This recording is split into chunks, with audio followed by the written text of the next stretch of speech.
ओम नमो भगवते वासुदेवाय।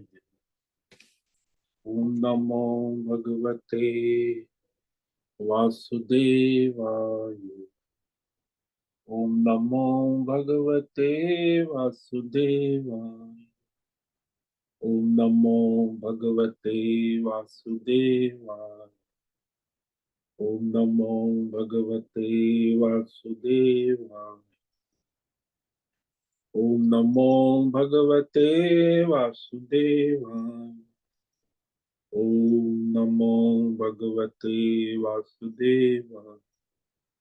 ओम नमो भगवते वासुदेवाय। ओम नमो भगवते वासुदेवाय। ओम श्री परमात्मने नमो नमः।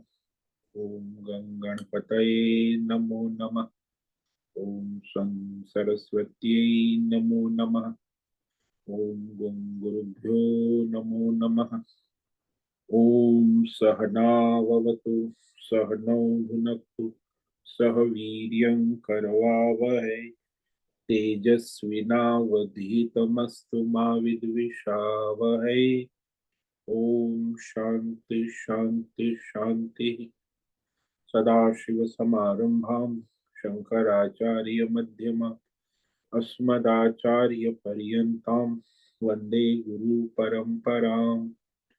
ॐ पार्थाय प्रतिबोधितां भगवतां नारायणेन स्वयं व्यासेन ग्रथितां पुराणमुनिं मध्ये महाभारतम् अद्वैतामृतवर्षिणीं भगवतीम् अष्टादशाध्यायिनीम् अम्ब त्वामनुसन्दधामि भगवत् गीते भवद्वेषिणि।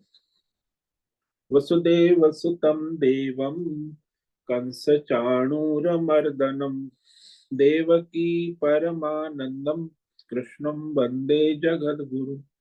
नमस्ते परमं ब्रह्म सच्चिदानन्दरूपा निर्गुणाय नमस्तुभ्यं ओंकाराय नमो नमः। सर्वे दुर्गाणि तरन्तु सर्वे भद्राणि पश्यन्तु सर्वे सद्बुद्धिमाप्नोतु सर्वे सर्वत्र नन्दतु। ओम तत्सत। ओम ओम ओम। आप सभी ऑनलाइन नेटवर्क पर उपस्थित भगवत गीता श्रवण साधकों को आज प्रातः का ऋषिकेश से हमारा अभिवादन, अभिनंदन, अभिवंदन। हरि ओम, हरि ओम, हरि ओम। हम सबको आज का यह दिव्य दिन तन मन धन जन देश काल विषय वस्तु परिस्थिति अवस्था अध्यात्म भौतिक दैविक क्षेत्र व्यष्टि समष्टि सभी को अपने अपने पूर्व में अनंत जन्मों में किए हुए संचित पाप पुण्य धर्म अधर्म मिश्र कर्म के पके हुए फल स्वरूप में वर्तमान में आज सभी को अपने अपने प्रारब्ध अनुसार परमेश्वरी अचिंत्य योग माया के माध्यम से प्रसाद स्वरूप प्राप्त हुआ है। अतः आज का यह दिव्य दिन परमार्थ हेतु निष्काम सेवा यज्ञ देव यज्ञ ऋषि यज्ञ पितृ यज्ञ मानवता यज्ञ भूत प्राणी यज्ञ सात्विक दान शारीरिक वाचिक मानसिक तप निष्काम कर्म योग ध्यान योग भक्ति योग ज्ञान योग साधना स्वाध्याय वेद शास्त्रों का अध्ययन अध्यापन उपासना आराधना के लिए समर्पित करे और करवावे। अत्यंत दुर्लभ मनुष्य जीवन को परमार्थ हेतु सार्थक करे और करवावे। आज विक्रम संवत 2082 कार्तिक मास कृष्ण पक्ष की चतुर्दशी तिथि 10:29 तक, उसके बाद अमावस्या लग जाती है। तो पितृ अमावस्या जो है उसकी तिथि आज है और कल 11 बजे तक अमावस्या, इसलिए अमावस्या जो लोग कर रहे हैं वो आज करें पितृ अमावस्या। और विशाखा नक्षत्र 12:33 तक है, उसके बाद अनुराधा नक्षत्र लग जाता। आज है शनिवार, शनिदेव की आराधना उपासना और हेमंत ऋतु चल रही है। यहाँ ऋषिकेश का रात्रि का न्यूनतम तापमान 5 डिग्री रहा।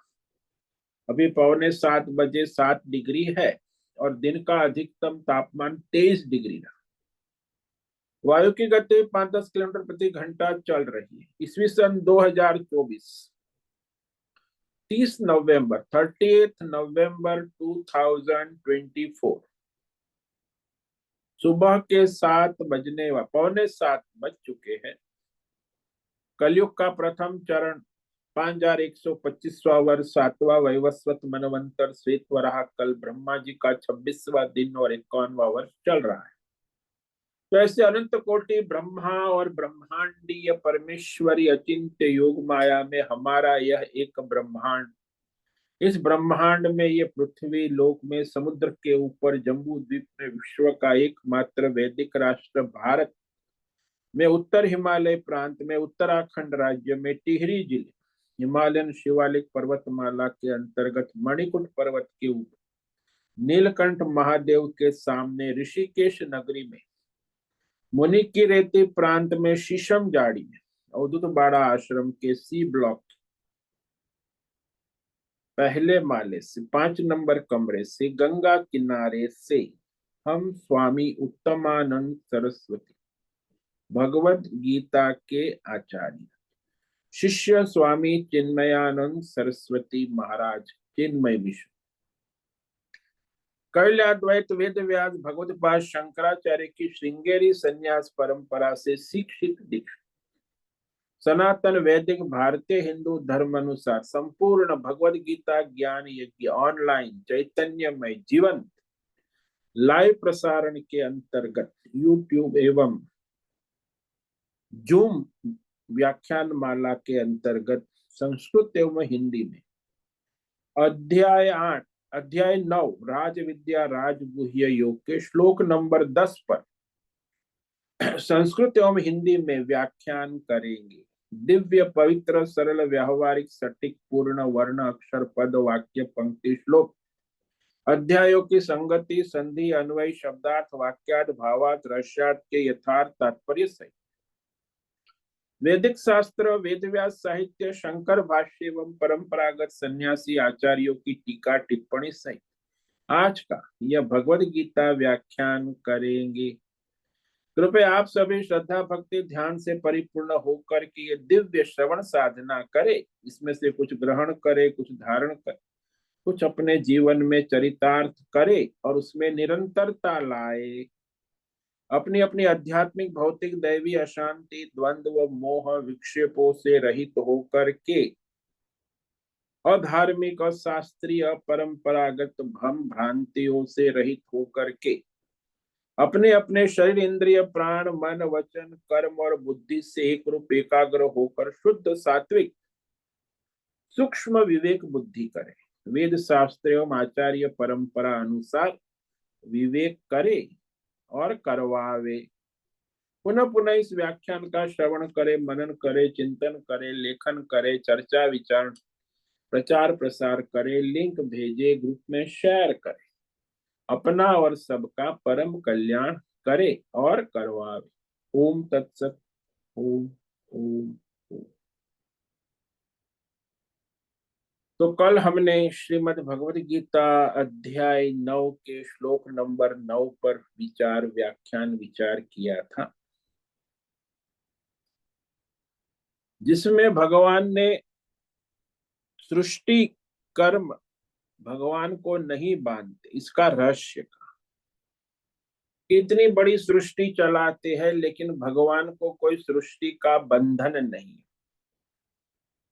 सृष्टि का सर्जन करते हैं, पालन करते हैं, संहार कर पुनः सर्जन करते हैं, तो उसमें भगवान साक्षी दृष्टा उदासीनवत असंग अनासक्त रहते हैं। इसीलिए उन्हें कोई सृष्टि के कर्म बंधन में नहीं डाल। वही यहाँ भगवान कह रहे हैं, न च माम तानि कर्माणि निबध्नन्ति धनंजय उदासीनवदासीनम् असक्तम तेषु कर्मसु। धनंजय, मैं प्रचुर मात्रा में धन को लाने वाला। सुनो, जो कर्म में आसक्ति रहित और उदासीन के सदुषित मुझ परमात्मा को ये सृष्टि के सर्जन पालन संहार योग माया से उत्पन्न कर्म नहीं बांध सकते हैं, निबद्धनंती, नहीं बांध। क्योंकि दो बात भगवान ने कही कि मैं असंग हूं, अनासक्त, असक्तम, और उदासीनवत यानी साक्षीवत, साक्षी चैतन्य दृष्टा मात्र। तो यहाँ उस कर्म को, कोई कर्म भगवान को बंधन में नहीं डाल सकते। जैसे जादूगर को जादूगरी बंधन में नहीं डालती, टीवी स्क्रीन को मूवी बंधन में नहीं डालती, कलाकार को पात्र बंधन में नहीं डाल सकता। कलाकार तो पात्र बदलता रहता।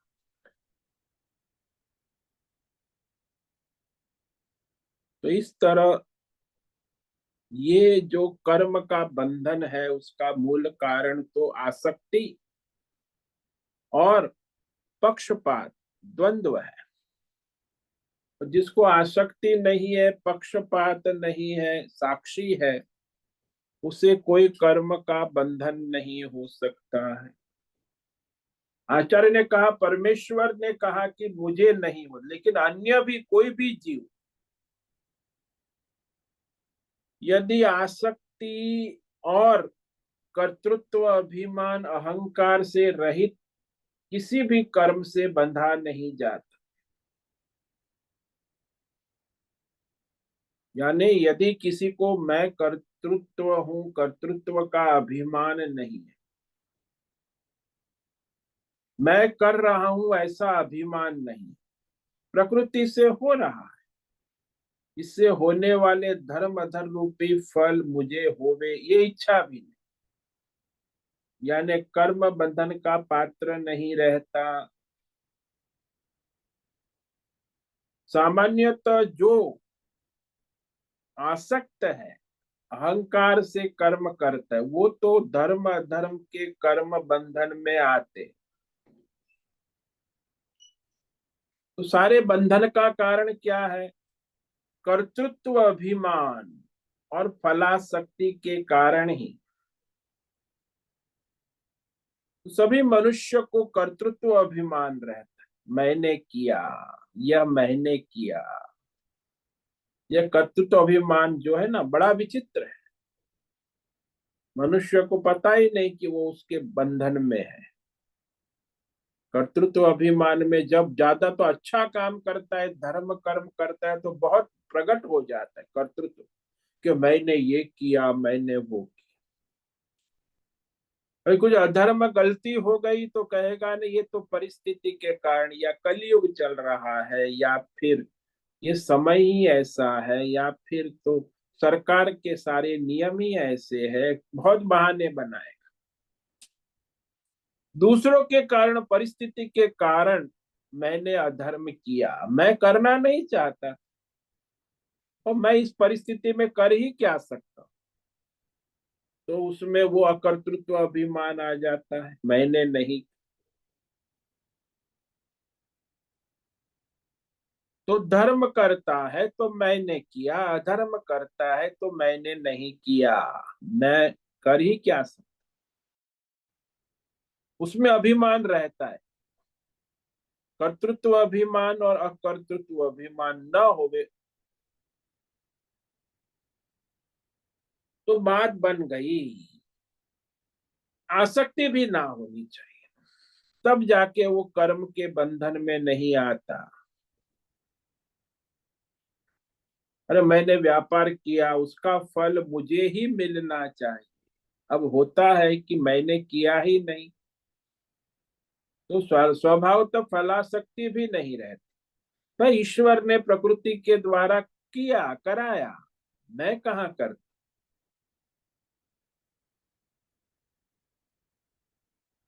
तो तो एक मनुष्य के लिए कर्म से दूसरे मनुष्य के मन में फल की आसक्ति नहीं हो। पर मैंने कुछ किया तो मेरे कर्म के फल की आसक्ति दूसरे मनुष्य को नहीं होती। देवदत्त ने कर्म किया तो उसका जो फल है वो विष्णुदत्त उसकी आसक्ति नहीं रखते, मुझे देवदत्त ने कर्म किया उसका फल मुझे मिलना चाहिए। जो मनुष्य कर्म करता है उसी को अपने कर्म के फल में आसक्ति होती, दूसरे के कर्मों के फल में किसी को आसक्ति नहीं। ये बड़ा रहस्य है। मैंने किया ही नहीं है तो उसका फल मुझे क्यों मिले, तो वहां फलासक्ति भी नहीं रहती।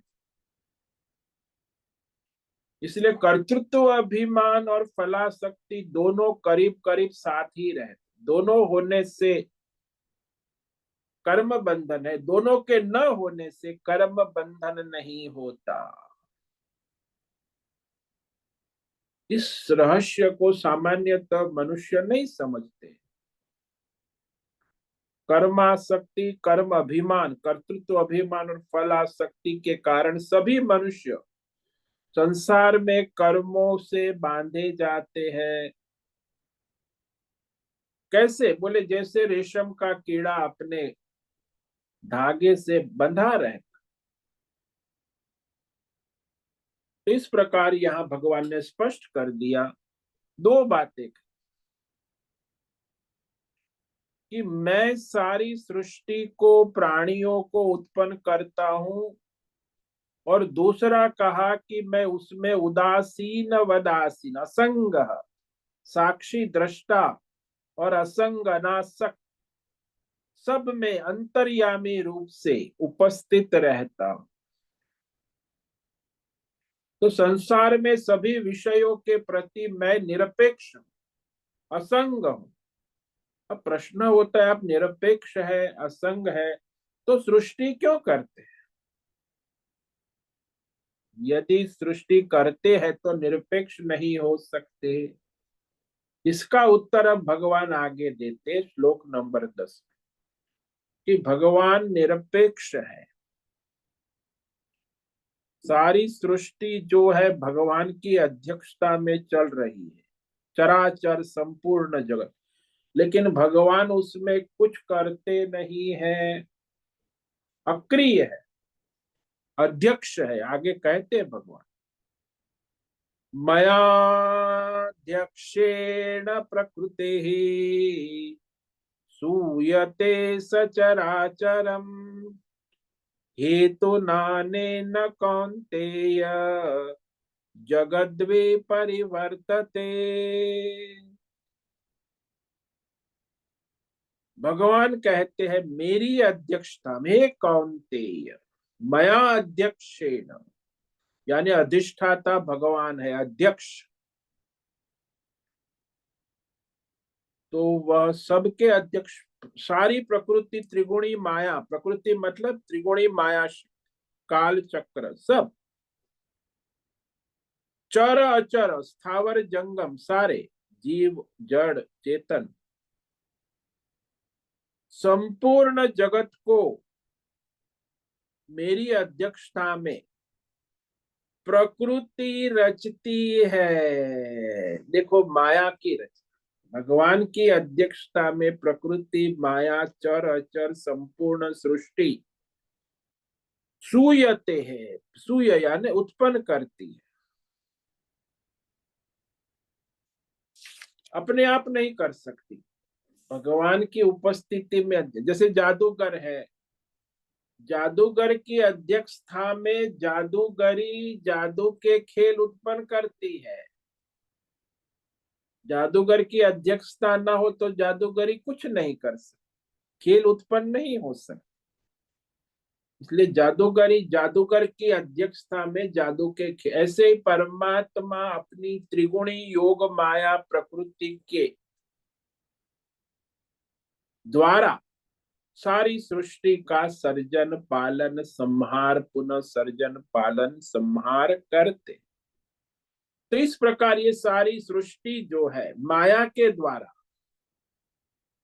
चलती है, विपरिवर्त, संसार चक्र, काल चक्र, सृष्टि चक्र, उत्पत्ति स्थिति लय, जीव चक्र, सब चलता है, घूम रहा है। अनेन हेतु ना जगत विपरिवर्तते। तो इस प्रकार सृष्टि का सर्जन, पालन, संहार, पुनः सर्जन होता है।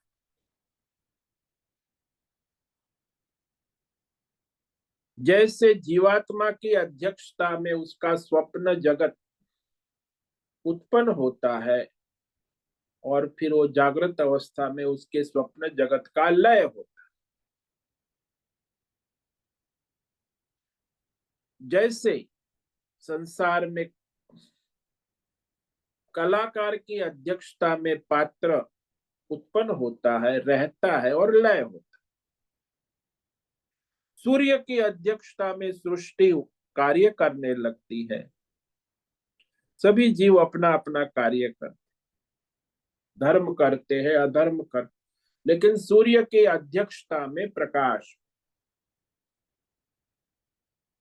तो ये सारा का सारा जो है सृष्टि में पंच महाभूत है, 27 तत्व है, ये 33 देवता है, ये स्थूल सूक्ष्म शरीर है, काल चक्र है, सब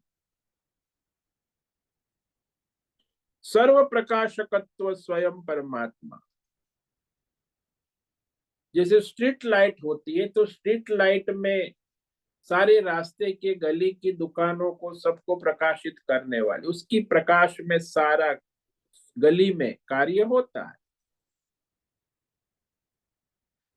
सब अपना अपना कार्य करते, सचराचरम। आकाश गंगाएं उत्पन्न होती है, अनंत कोटि ब्रह्मांड उत्पन्न होते हैं, व्यष्टि समष्टि उत्पन्न होती है, रहती है, लय होती। अध्यक्षता भगवान की है। तो भौतिक अध्यात्म जगत जितना भी उत्पन्न होता है, मेरी अध्यक्षता के निमित्त से ये सारा पिंड, ब्रह्मांड, देश, काल, विषय, भौतिक अध्यात्म, जैव, सारा सक्रिय निष्क्रिय जो भी है, जिस अवस्था में है, उत्पन्न होता है। परिवर्तते का परिवर्तन होता रहता, जगत विपरिवर्तते, बदलता रहता। तो भगवान ने यहां स्पष्ट कह दिया, मैं अध्यक्ष हूं। जैसे आप लोग जानते हो कि किसी सभा का अध्यक्ष तटस्थ रहता, सभासद लोग आपस में सापेक्ष होकर कार्य करते, लेकिन अध्यक्ष तटस्थ रहता है। तो वहां जो सभासद है, व्यक्ति है, चाहता है कि मैं सभा को जीतूं, मैं सब, अध्यक्ष के कहने से ही सब सभा की कार्यवाही होती है। जब अध्यक्ष कहता है कि इस विषय पर आप लोग विचार करो, तो सारे 10 सभासद लोग मीटिंग में बैठे, अध्यक्ष 11वां मुख्य, उसने कहा कि सारे सदस्य इस विषय पर विचार करो। उसी विषय पर सभासद सभी विचार करने लगते हैं।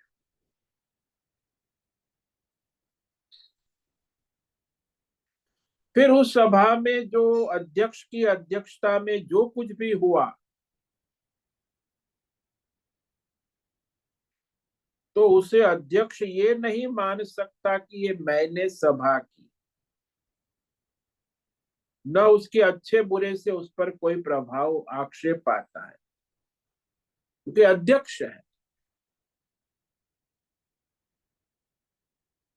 अध्यक्ष बनता है, उस पर कोई अच्छे बुरे का प्रभाव भी नहीं पड़ा, वो केवल अध्यक्ष है, साक्षी है, प्रकाशक।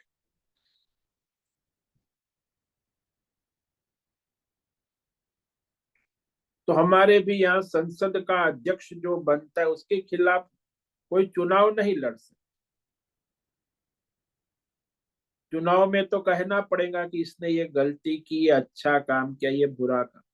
संसद कुछ भी निर्णय करे, अध्यक्ष उसको करने, अध्यक्ष जो है वो अच्छा है या बुरा है, सही किया गलत किया नहीं कह सकते। और अध्यक्ष के बिना सभा हो भी नहीं सकती। हाँ, सभा करने वाले सभी सदस्य है। इसी प्रकार शरीर में समझ लो, ये हमारा स्थूल सूक्ष्म शरीर है, संसार है। इसमें जो साक्षी चैतन्य मैं हूं, इसके बिना आंख देख नहीं सकती। साक्षी चैतन्य मैं हूं तब आंख देख सकती है, अन्यथा नहीं। कान सुन सकता है, साक्षी चैतन्य की अध्यक्षता। जिह्वा चख सकती है, नहीं तो नहीं। पैर चल सकते हैं, वाणी बोल सकती है, मन सोच सकता है, बुद्धि निर्णय कर सकती है। किसकी अध्यक्ष? साक्षी चैतन्य मैं हूं की अध्यक्षता। परंतु करते तो ये सब है, इंद्रिया अपना अपना काम करती है। 5 ज्ञानेन्द्रिय है, 5 कर्मेंद्रिय, एक मन है। भाई आंख देखती है, कान सुनता है, सब करते, किंतु कोई कार्य उनका साक्षी चैतन्य मैं हूं के रहने पर ही होता।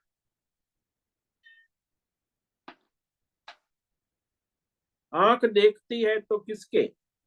चैतन्य आत्मा के रहने पर आंख देखती। आंख अंधी हो गई तो, यदि आंख अंधी हो जाती है तो मैं कुछ नहीं देख सकता। यदि देख सकता मेरे आंखों के हाथ में होता तो अंधा होने के बाद भी देख लेता। लेकिन आंखों के हाथ में नहीं है, चैतन्य है तब। तो सारा ये पंच महाभूतात्मक ज्ञानेन्द्रिय कर्मेंद्रिय स्थूल सूक्ष्म शरीर, मन बुद्धि चित्त अहंकार, सबका अध्यक्ष साक्षी चैतन्य मैं हूं। अध्यक्ष मैं हूं, मेरे बिना यह नहीं चलेगा। इंद्रिय का व्यापार, मन का व्यापार, संसार का व्यापार। तो वृत्ति और प्रवृत्ति करने वाले ये सब है।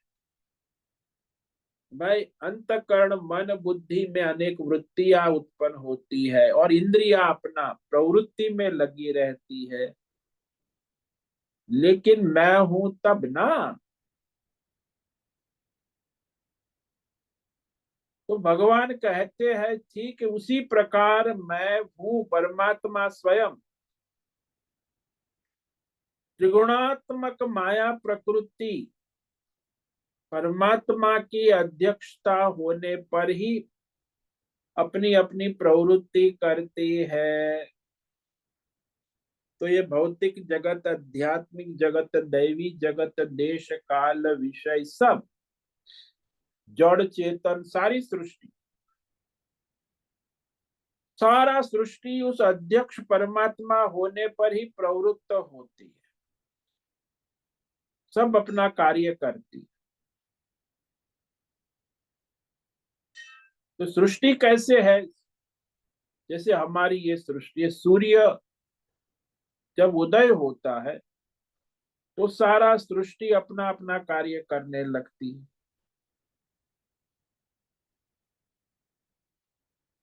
वैसे दृष्टांत ले लो कि सूर्य था और दर्पण नहीं था तो प्रतिबिंब नहीं पड़ेगा। सूर्य है लेकिन दर्पण नहीं है तो सूर्य का प्रतिबिंब नहीं पड़ सकता है। दर्पण होगा तब सूर्य का प्रतिबिंब पड़ेगा। इसी प्रकार परमात्मा है, परंतु जब हमारा अंतःकरण नहीं बनेगा तो उसमें जीव का प्रतिबिंब आएगा नहीं। तो परमात्मा जो है वो अंतःकरण के माध्यम से जीव रूप में प्रतिबिंबित होते।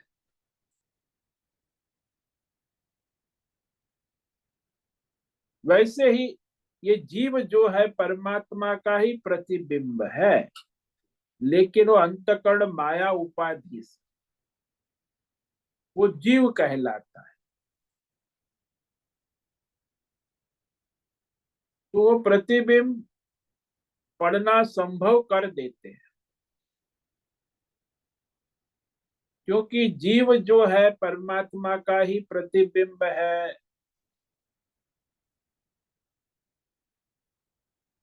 तो ये प्रकृति माया क्या करती है, अंतःकरण को बनाकर जीव भाव को प्रकट होने देती। इस तरह सचराचरम सूयते, सब जीव को उत्पन्न करती है। कौन? प्रकृति माया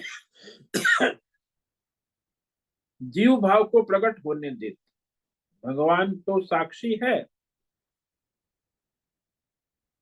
लेकिन प्रकृति अपने आप कुछ नहीं कर सकती है ना।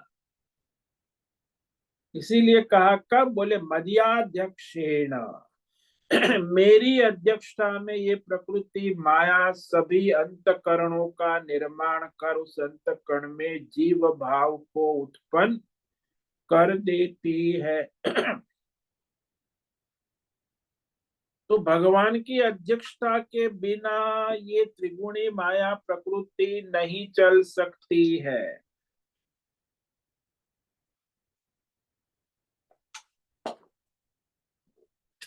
जैसे जादूगर की अध्यक्षता के बिना जादूगरी उत्पन्न नहीं हो सकती, अपना खेल नहीं कर सकती है।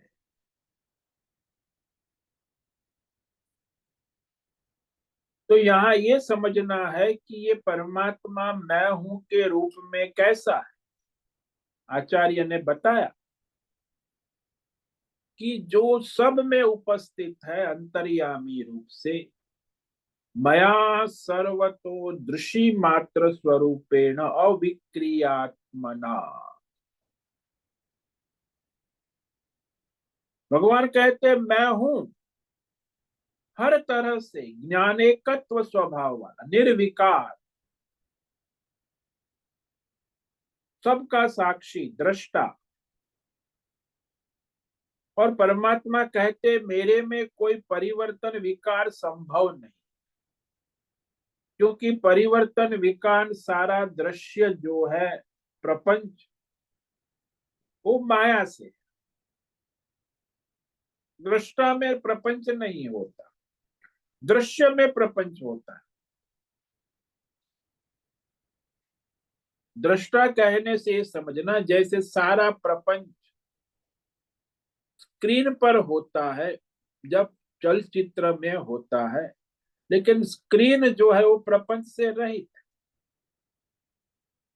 स्क्रीन साक्षी है, प्रपंच उसमें सारे उत्पन्न होते हैं और लय होते। वैसे परमात्मा भी साक्षी है, अविकारी है।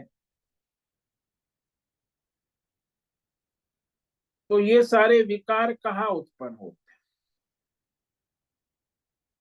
अंतःकरण में। तो अंतःकरण स्वयं दृश्य है, और अंतःकरण का जो साक्षी है अंतर्यामी, वो अविकारी।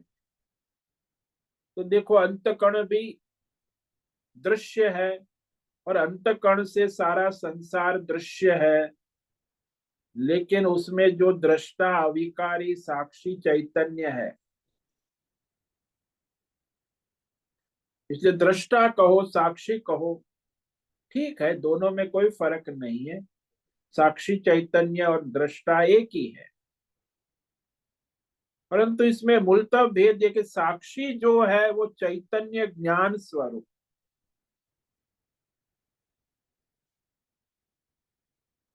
स्वयं साक्षी है ज्ञान स्वरूप, और दृष्टा है उसे दृश्य का आलंबन चाहिए, तब वो दृष्टा बने। साक्षी बिना दृष्टा के दृश्य के आलंबन के है साक्षी, दृष्टा और दृश्य का दोनों का साक्षी।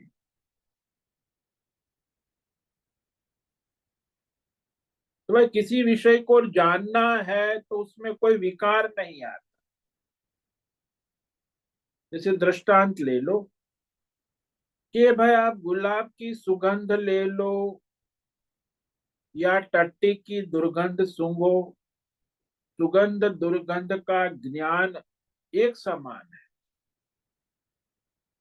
सुगंध दुर्गंध अलग अलग है, लेकिन दोनों में जो ज्ञान का स्वरूप है कि मैंने सुगंध को जाना और मैंने दुर्गंध को जाना, वो जानना एक समान।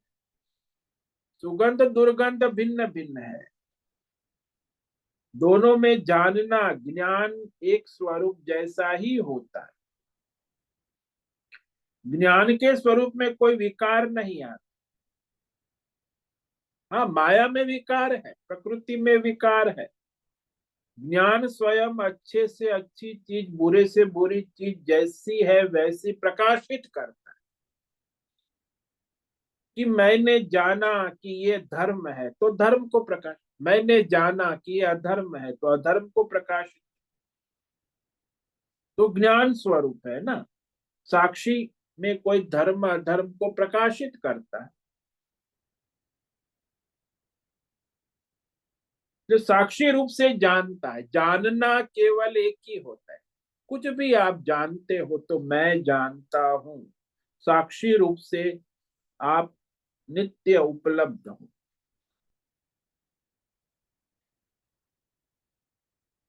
तो साक्षी दृष्टा होने के कारण परमात्मा अविकारी यानी विकार रहित है, क्योंकि साक्षी हमेशा अविकारी ही रहता है, उसमें कोई विकार उत्पन्न नहीं हो।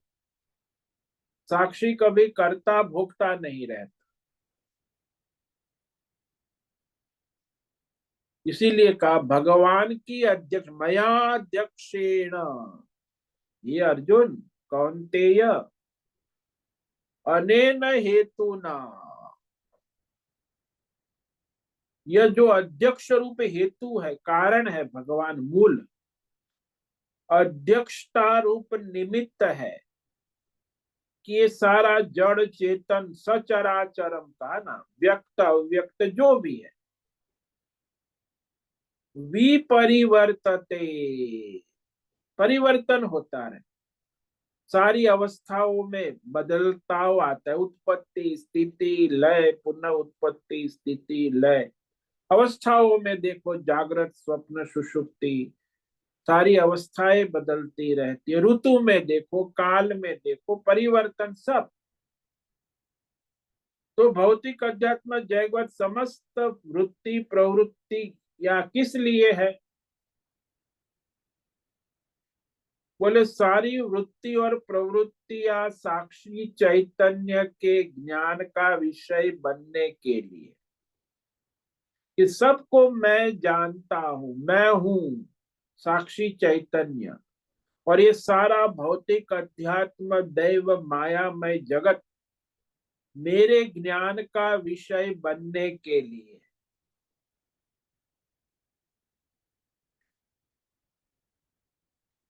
तो साक्षी चैतन्य का विषय होने के लिए सारी की सारी भौतिक अध्यात्म दैव देश काल विषय अंतर्गत प्रवृत्तियां होती है।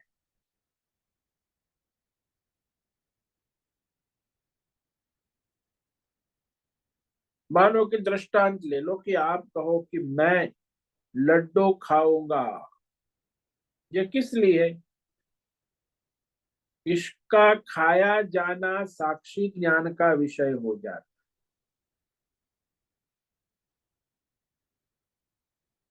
इसलिए भगवान ने कहा कि वह अध्यक्ष है, इसीलिए भौतिक अध्यात्म दैव सारा देश काल विषय में विपरिवर्तते, सारा का सारा परिवर्तन करता है। वेद श्रुति इसलिए कहती है यो अस्य अध्यक्ष परमे, परमात्मा आकाश के अंदर सबका अध्यक्ष है, यानी आकाश को भी धारण करने वाला और आकाश में सारी सृष्टि का उत्पत्ति स्थिति लय को भी धारण करने वाला सबका अध्यक्ष है। माया प्रकृति देश काल विषय सबका अध्यक्ष है, कर्माध्यक्ष कहा, साक्षी रूप। इसलिए वेद में ये बड़ा रहस्यमय बात कही कि यो अस्य अध्यक्ष परमे व्योमन सो।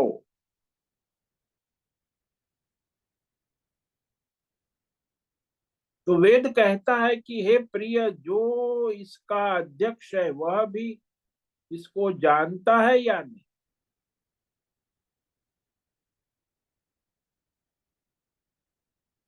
अध्यक्ष को जानना ये बड़ा आश्चर्य है। अध्यक्ष है वह भी इसको जानता है, नहीं जानना तब कहा जाता है कि जब विषय को सत्य रूप से जाने। संसार में हम लोग जो बातें करते हैं ना कि जानना है, जानता है, तो किसी ने कहा कि ये भाई साहब संस्कृत अच्छी जानते हैं। अब संस्कृत अच्छी जानते हैं तो उन्होंने कहा कि एक श्लोक बोलो जरा। तो एक श्लोक बोला तो उसमें अशुद्धि 10 अशुद्धि बोल दी। बोले ये तो अशुद्धि में संस्कृत बोला, तो ये संस्कृत का ज्ञाता नहीं हो सकता। इसीलिए जो संस्कृत जानता है कहता है संस्कृत का ज्ञाता है, तो फिर उसे शुद्ध वश संस्कृत बोलना आना चाहिए। संस्कृत का ज्ञाता नहीं कहे कोई भी नहीं मानेगा। अरे तो बड़ा संस्कृत का ज्ञाता विद्वान कहता है, कार्ड छपाता है, लेकिन ढोंगी है, पाखंडी है, लोग ऐसा ही कहेंगे। ये है नहीं, केवल कार्ड छपा के प्रचार करता है संस्कृत का, उसको आता नहीं है सचमुच में ठीक तरह से जानोगे और व्यक्त करोगे तब आप संस्कृत के ज्ञाता कहे जाओगे।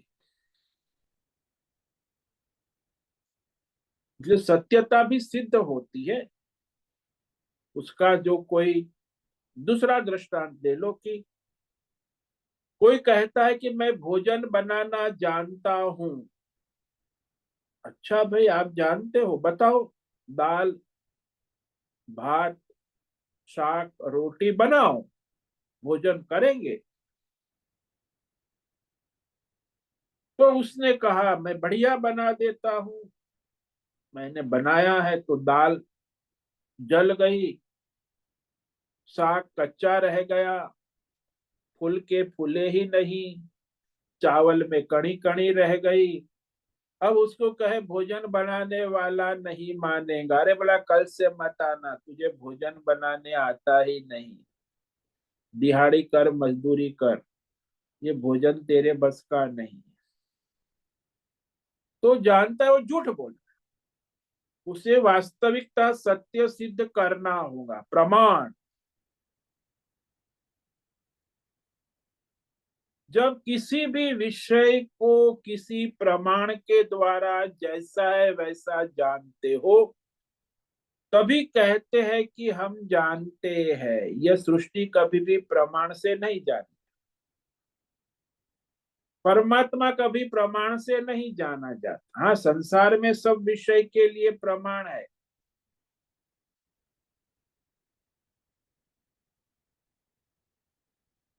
तो प्रमाण जो है वो आभासित है। साक्षी का क्या प्रमाण है? आप स्वयं प्रमाण हो, उसे बाह्य प्रमाण की आवश्यकता नहीं। तुम जानते हो यह सृष्टि, उसमें आप स्वयं ही प्रमाण हो। इसीलिए जहां किसी प्रमाण से विचार करने लगो तो वहां जैसे दृष्टांत सूर्य किरण पड़ने पर ओस की बूंद की तरह उड़ जाता है। साक्षी का कोई प्रमाण नहीं दे सकता कि मैं हूं। भाई आप हो उसका प्रमाण क्या? अरे मैं हूं बस। किसी भी प्रमाण से साक्षी का ज्ञान संभव नहीं है, साक्षी स्वयं सिद्ध। इसीलिए इसे जानता है कहना नहीं बनता। फिर भी संसार प्रतीत होता है, इसे यह भी नहीं कह सकते कि नहीं जानता। प्रतीति से जानता है, प्रमाण से नहीं। ये बड़ा रहस्यमय है कि इस वाक्य का अर्थ बताते हैं भिन्न भिन्न रूप से, कि मंत्र के द्वारा ऋषि अपना अज्ञान या संशय प्रकट कर रहे, ऐसा नहीं। मंत्र इस निश्चित तथ्य का ही प्रतिपादन कर रहा है, यह बात विवेक करे। बहुत से मनुष्य नहीं जानते तो कहते कि यहाँ कहाँ है परमेश्वर, कोई पता ही नहीं। परमेश्वर के विषय में संदेह करते।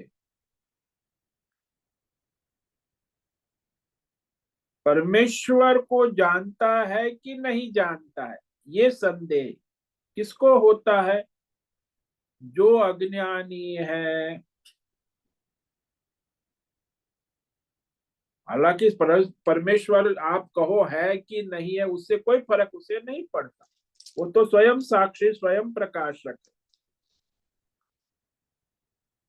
परमेश्वर साक्षी तत्व को न समझने के कारण ही जिसको जानना कहा जाता है, उसी को जानना नहीं कर सकते। उसे जानना संभव नहीं। साक्षी जिसके द्वारा आप जान रहे उसको कैसे जानो?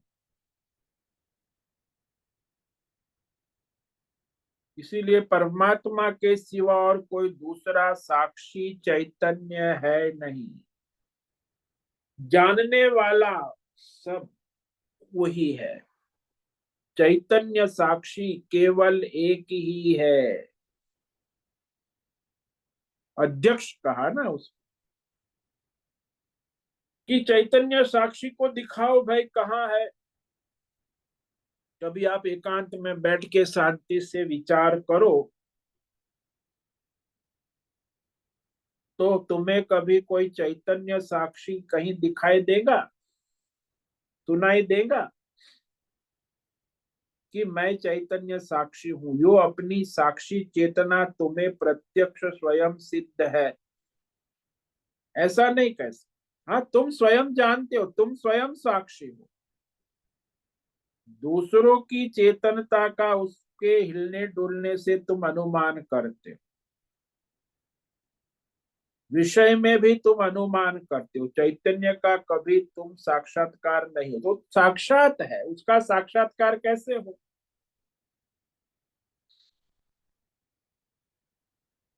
तो संसार में एक ही जगह साक्षी चैतन्य का साक्षात्कार होता है, वो है मैं हूं। मैं साक्षी चैतन्य, बस यही उसका साक्ष, और कहीं नहीं हो। मैं साक्षी चैतन्य हूं, मैं हूं, इसीलिए दूसरा कोई है ही नहीं। अनेक साक्षी चैतन्य नहीं। भगवान ने स्पष्ट कह दिया, सृष्टि साक्षी पुरुष के लिए है। साक्षी पुरुष एक और असंग है।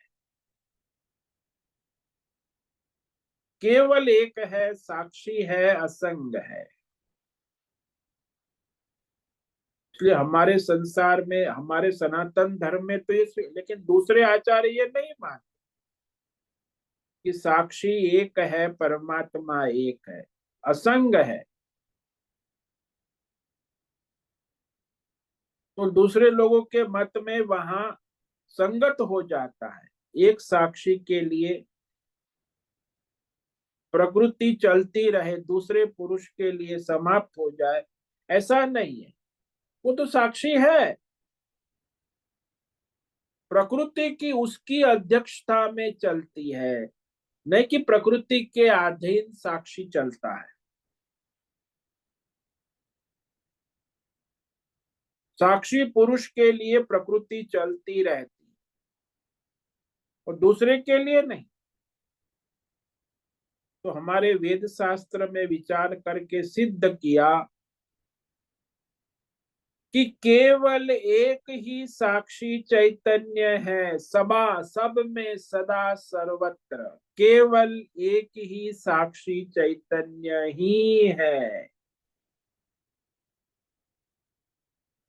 इसलिए सृष्टि है तो साक्षी चैतन्य के लिए, और नहीं है तो किसी के लिए नहीं है। तो ये साक्षी चैतन्य पारमार्थिक दृष्टि से सारी सृष्टि को भोगता नहीं है। साक्षी चैतन्य पारमार्थिक दृष्टि से तो साक्षी ही है, लेकिन व्यवहारिक दृष्टि से माया उपाधि से अविद्या के कारण वह साक्षी चैतन्य कर्ता भोक्ता माना जाता।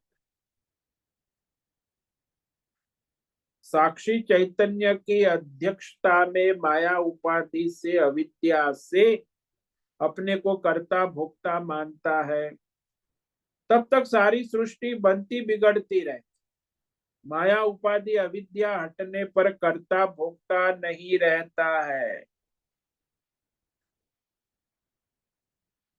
जो सृष्टि है माया उपाधि से है, अविद्या उपाधि से है, बनती बिगड़ती है।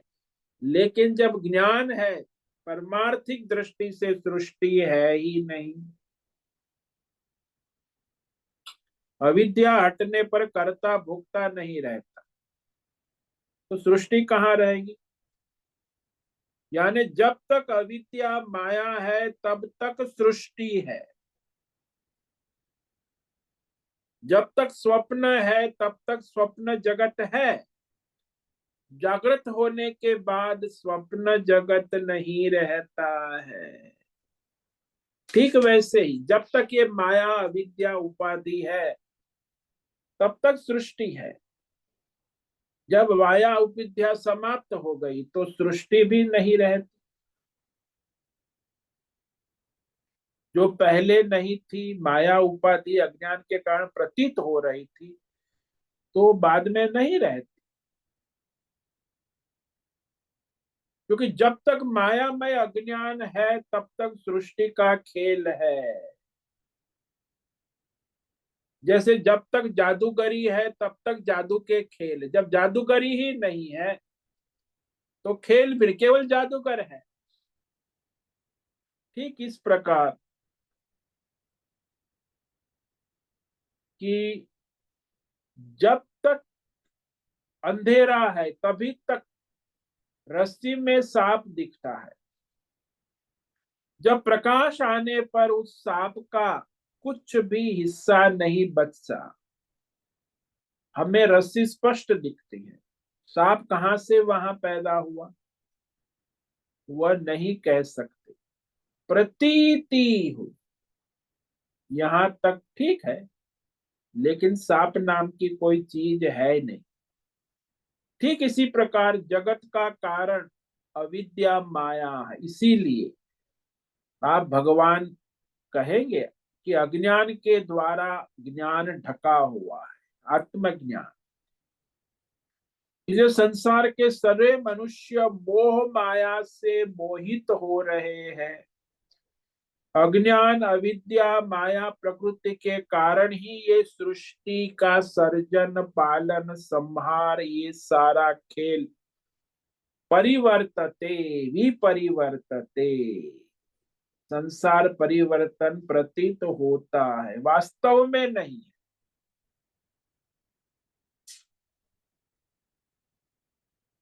सुवर्ण तत्व के अज्ञान से आभूषण के सर्जन पालन संहार और डिजाइन बदलती रहती है। जब सुवर्ण में न आभूषण है, न उसकी डिजाइन है, न कोई परिवर्तन।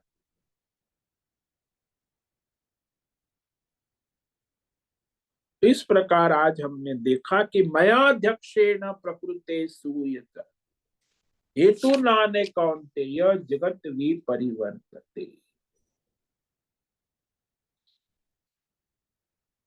तो भगवान कहते हैं कि परमात्मा तत्व के बारे में जो अविवेकी अज्ञानी बने रहते हैं उसका कारण क्या है, वो आगे के श्लोक में कहेंगे। इसे तो आज पढ़ेंगे। इस पर विचार कल करेंगे। अवजानन्ति मां मूढ़ा मानुषीं तनुमाश्रितं परं भावमजानन्त मम भूत महेश्वरम। सब जीवों का महान ईश्वर महेश्वर मेरा परम तत्व है। उस परम तत्व साक्षी चैतन्य उसे न जानते हुए अज्ञान मोह माया से ग्रस्त संसारी मनुष्य स्थूल सूक्ष्म देह में अवतरित यानी परमात्मा के अवतार का अनादर करते हैं। परमात्मा को सामान्य मनुष्य मान बैठते हैं। ये अज्ञान मोह माया के कारण संसार में मनुष्य माया के द्वारा भी मोहित होते हैं और भगवान के विषय में भी मोहित रहते हैं, भगवान का भी अनादर करते। इस पर हम कल विचार करेंगे।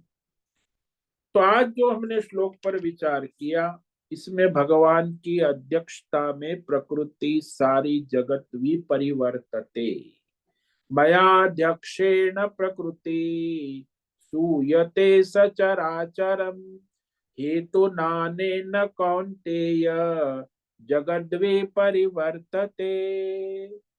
हे अर्जुन, मुझ परमात्मा की अध्यक्षता में ये प्रकृति माया सारा जड़ चेतन चर अचर सर्व जगत सूयते उत्पन्न करती है, पालन करती है, संहार करती है, लय करती है। भगवान की अध्यक्षता बनी रहती है। तो इस भगवान की अध्यक्षता के हेतु से ही ये माया के द्वारा ये संसार चक्र घूम रहा है। परमात्मा साक्षीवत है, न करता है न करता है, न प्रवृत्त है न निवृत्त है। पिंड ब्रह्मांड सारा माया उपाधि से चलता है। ओम नमो नारायणाय, ओम नमो नारायणाय, ओम नमो नारायणाय, ओम नमो नारायणाय, ओम नमो नारायणाय। कायेन वाचा मनसेन्द्रियेण वा बुद्ध्यात्मना वा प्रकृते स्वभावा करोमि यद्यत् सकलं परस्मै नारायणायेति समर्पयामि। ओम सर्वे भवन्तु सुखिनः, सर्वे सन्तु निरामयाः, सर्वे भद्राणि पश्यन्तु, मा कश्चित् दुःखमाप्नुयात्। अस्तु मा सद्गमय, तमसो मा ज्योतिर्गमय, मृत्योर्मा मृतंगमय। ओम पूर्णमद पूर्णमिदं पूर्णात् पूर्णमुदच्यते पूर्णस्य पूर्णमादाय पूर्णमेवावशिष्यते। ओम शांति शांति शांति। शंकरं शंकराचार्यं केशवं बादरायणं सूत्र भाष्य कृतौ वंदे भगवन्तौ पुनः पुनः। ईश्वरो गुरुरात्मेति मूर्ति भेद विभागि व्योमवद्व्याप्तदेहाय दक्षिणामूर्तये नमो नमः। ओम गुं गुरुभ्यो नमो नमः। ओम तत्सत् ब्रह्मार्पणमस्तु। ओम ओम ओम।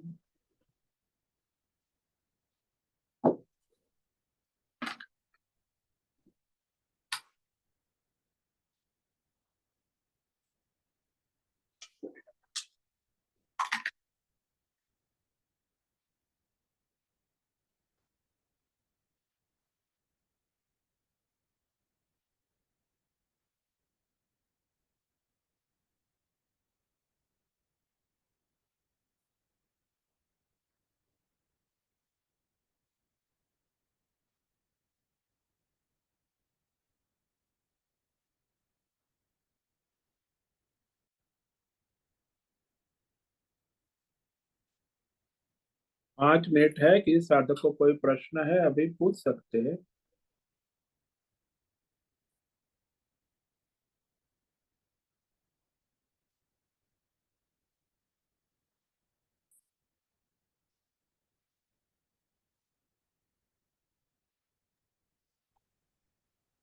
नमो नमो गुरुदेव। हाँ बोलो नैना। गुरुदेव, आपने सभा का जो दृष्टांत दिया ना, हाँ अध्यक्ष जी। और हम्म। उसके नीचे सभी सभ्यों काम करते हैं। हाँ जी। हाँ, पर उसमें विचार तो अध्यक्ष ही रखते हैं ना। नहीं, अध्यक्ष अपना प्रस्ताव रखते हैं, बाकी विचार तो सब करेंगे, सारे सभासद करेंगे। वो तो केवल प्रस्ताव रखेगा। सारे सभासद फिर विचार करेंगे और फिर कार्य करेंगे। अध्यक्ष न विचार करेगा न कार्य करेगा, वो तो प्रस्ताव रख दिया उसने कि तो भाई वैसे इस विषय। ये अपना काम करती है। हाँ। हम्म। तो जिम्मेदारी इंद्रियों की बनती है। तो इंद्रिय मन बुद्धि सब अपना अपना कार्य करते हैं अपने अपने प्रकृति स्वभाव के अनुसार। और इसी प्रकार बंधन में आ जाता है जीव। हाँ, फिर वो अपने कामना से कर्म से बंधन में आ जाता है। साक्षी भाव में रहेगा तो बंधन में नहीं रहे। और वो रह ही नहीं सकेगा ना, वो खुद ही जिम्मेदारी लेगा ना कि मैंने किया ऐसा। तो फिर तो भाई कर्तृत्व भाव में तभी श्लोक आना कि भाई जब तक वो आसक्ति है कर्तृत्व भाव है दोनों साथ में ही रहते तो फिर तो बंधन में रहेगा। वो तो आसक्ति और अध्यक्ष के वो सभ्य के रूप में है ना, वो जीव तो। जीव तो अज्ञान के कारण सभ्य है ना, वास्तव में तो साक्षी चैतन्य है ना। वो हम्म। सभ्य अज्ञान के कारण माया उपाधि से बनता है, अन्यथा घूम वो घूम। अध्यक्ष ही है। जीव तो जब बनता है जब माया उपाधि हो तब। हाँ। माया उपाधि के बिना जीव नहीं बनता। वो तो परमात्मा ही है। अविद्या माया उपाधि के कारण वो जीव बनता है, और फिर जीव बनकर फिर उपाधि के बंधन में आ जाता है और संसार चक्र में घूमता रहता है। तो यही तो कहा ना, यहाँ भगवान ने स्पष्ट कहा कि मया अध्यक्षेण, ये मेरी अध्यक्षता में ये जो माया प्रकृति सारा जड़ चेतन जगत रचती है। और हम्म। फिर रचती है उतने बात नहीं बनी, फिर इसी हेतु से वह सारा संसार चक्र घूम रहा है। तो सारी संसार की प्रवृत्ति चलती है, जीव की जगत की देवी देवताओं की पिंड ब्रह्मांड सब।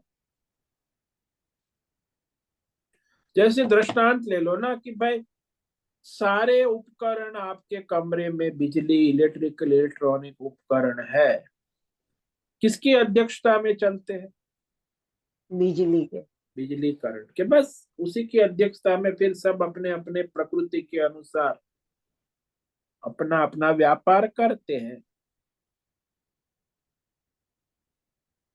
तो उसमें सब में वो है। यदि वो बल्ब अपने को बिजली करंट का साक्षात्कार हो जाए तो बल्ब मुक्त हो जाए कि मैं तो बल्ब नहीं हूं, मैं तो साक्षी बिजली करंट ही हूं, तो मेरा स्वरूप ये बल्ब नहीं है, तो वो बल्ब जीवन मुक्त हो जाएगा। तो करंट का उसे ज्ञान हो गया ना कि मैं हम्म। ये बल्ब नहीं हूं, मैं करंट हूं। ऐसे जिसको साक्षी चैतन्य, मैं साक्षी चैतन्य हूं, मैं ये जीव नहीं हूं, वो अज्ञान जिसका मिट गया, तो वो तो साक्षी चैतन्य हो गया। क्योंकि परमात्मा साक्षीवत है, न करता है न करता है। जैसे कलाकार है, पात्र जो है वो काल्पनिक है, कलाकार ही ये पात्र है वो जीव है, और कलाकार है वो परमेश्वर है। हम्म। उपाधि के कारण ही तो पात्र है ना। उपाधि हटा लो, अज्ञान हटा लो तो क्या है? तो पात्र ही कलाकार है, दो अलग चीज नहीं।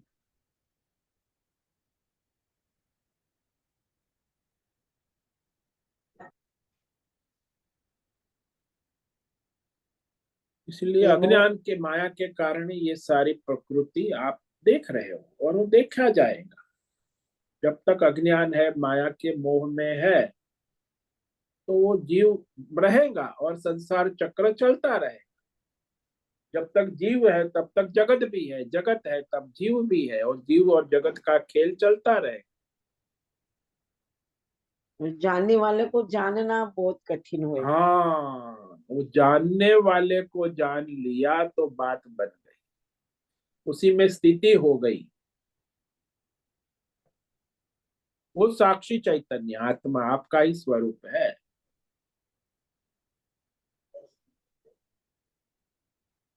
धन्यवाद। ओम नमो नारायण। ओम नमो नारायण। ठीक है, आज उपस्थित है प्रकाश आनंद दोषा, होस्ट है नैना पुरोहित, राय बहादुर, अजय रत्न पारखी, अनुराधा जेठे, आशा कोटक, आशिमा गुप्ता, भद्रेश पड़िया, बीबी शर्मा, दिव्याबेन, हेमा कोटक, हेमंत जोशी, इला जोशी, जयंती पांडा, मीरा उच्छिल, मीनाक्षी काले, मोहन, निकिता पटेल, पंकज भट्ट, रेशा रथ, संजीवनी, श्रीरंग रानडे, सोनम पवार, सुचिता पाटिल, सुनील ठाकुर, उषा मेनन, विशाल बेडेकर, अंजलि जोशी, सभी को आज का ओम नमो नारायणाय। सबको आज का ओम नमो नारायण। ओम नमो नारायण स्वामी। ओम नमो नारायण स्वामी। ओम नमो ओम नमो नारायण स्वामी। ओम नमो नारायण।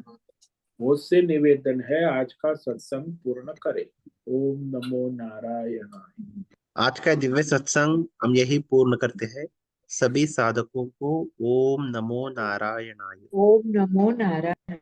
सभी साधकों को ओम नमो नारायणाय।